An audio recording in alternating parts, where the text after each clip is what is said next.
Here is my presentation on powder XRD diffraction for characterizing nanoscale materials. So as we know, powder XRD is a common technique for the nanoscale materials. It provides information about phase identification, sample purity, crystallite size, and in some cases about morphology. So it is mostly used as a complementary technique, as the results that we get from the XRTs are often misinterpreted. So it must be used along with some complementary techniques which are microscopic or spectroscopic techniques.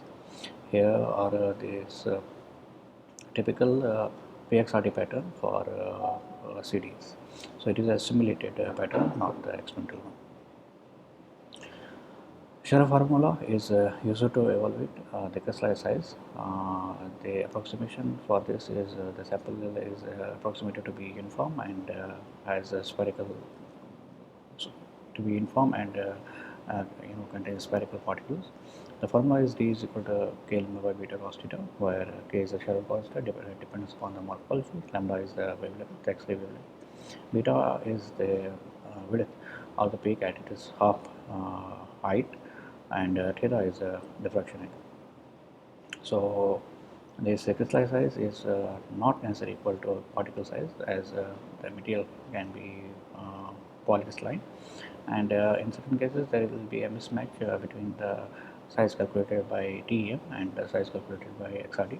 If the TEM size is if the TEM calculated size is less than the XRD calculated size, then there is a possibility that there may be only a small fraction of this material that corresponds to the size that is calculated by the TM. Like if for example the TEM calculates the size to be equal to 10 nanometer, but for the XRD size the size calculation is much bigger than the 10 nanometer, then the possibility is that only a fraction of the sample corresponds to 10 nanometer.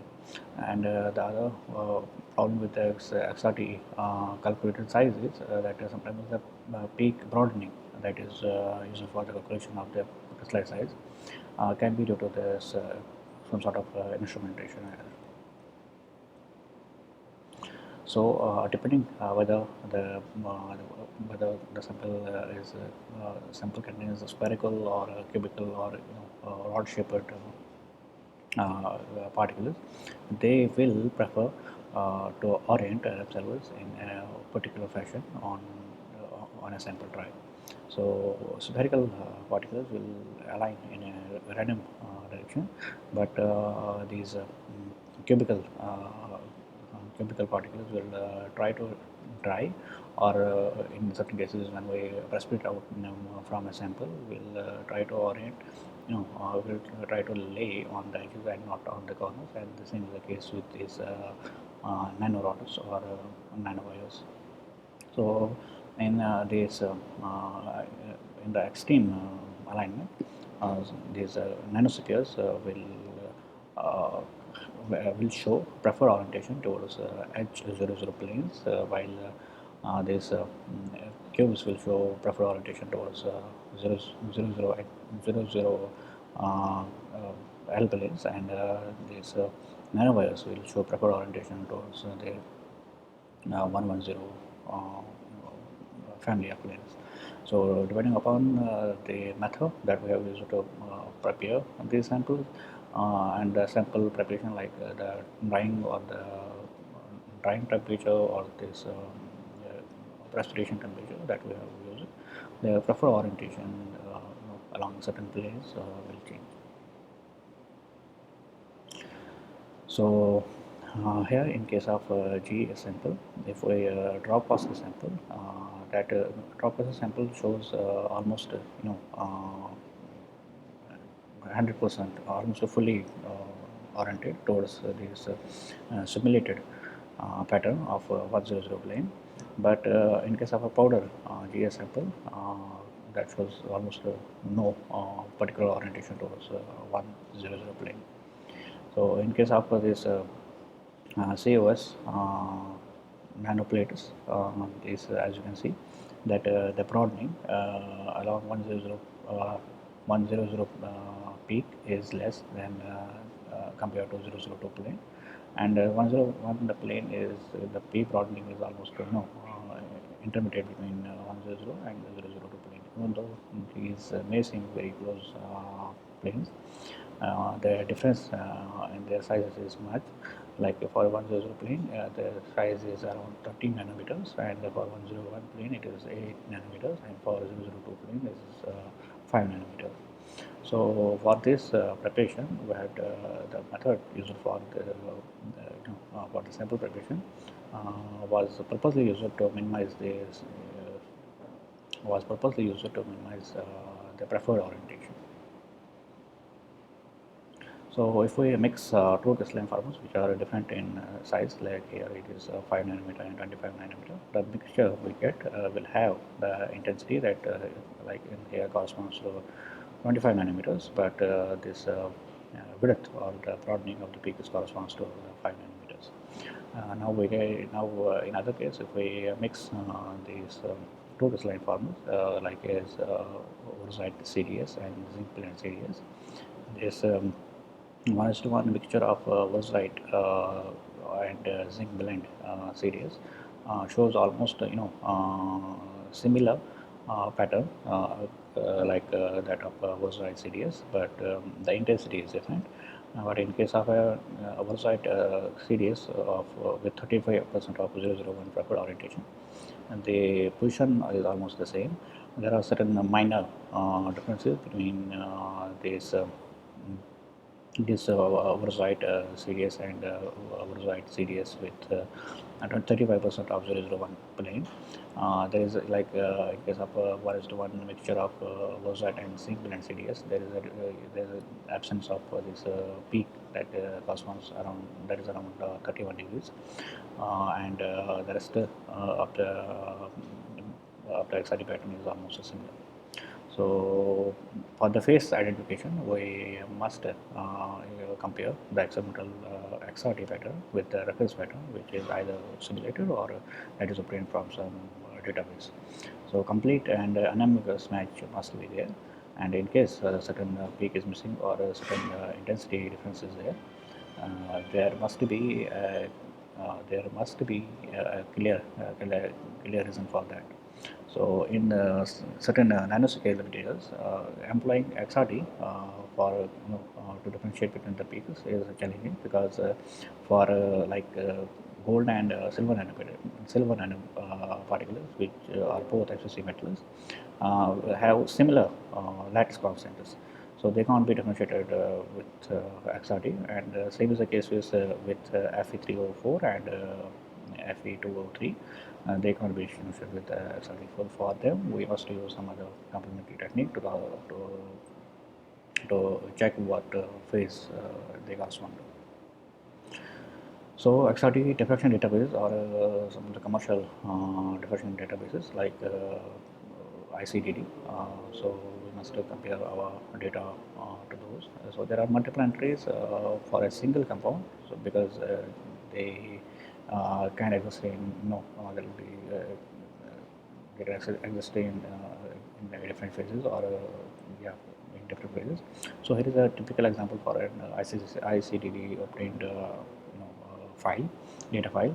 So here, as you can see, this is zinc manganese selenide, and this is the reference code. So this must be there when we use any data from for the comparison. So yeah, the other is the simulated reference pattern. So for PXRD patterns, we can sometimes compare them with the simulated data that is obtained from the crystallographic information files, and from them we can through software software programs that are very powerful to even include the preferred orientation and the peak broadening due to the nanoscale crystalline domains. And it is important that the CIF file that we are referring to must exist, like that phase must be experimentally validated. So The other is amorphous and non-crystalline products.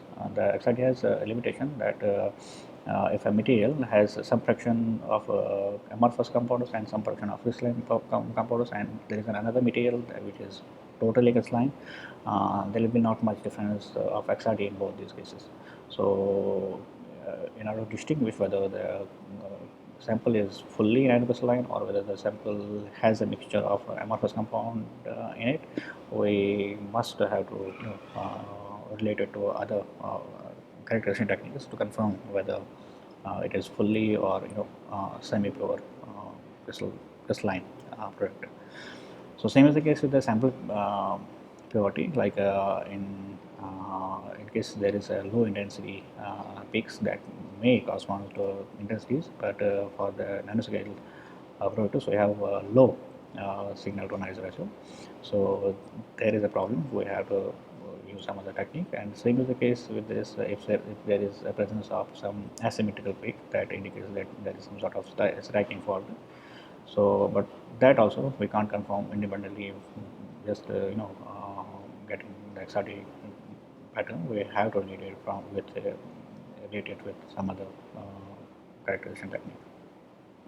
So with lattice constants, so certain like colloidal alloys that are like colloidal cotton waters, in which we use some sort of dopant to increase the photoluminescence. So with this XRT, we can check their lattice constants that are in between the extremes of the compounds that we have used to make that alloy.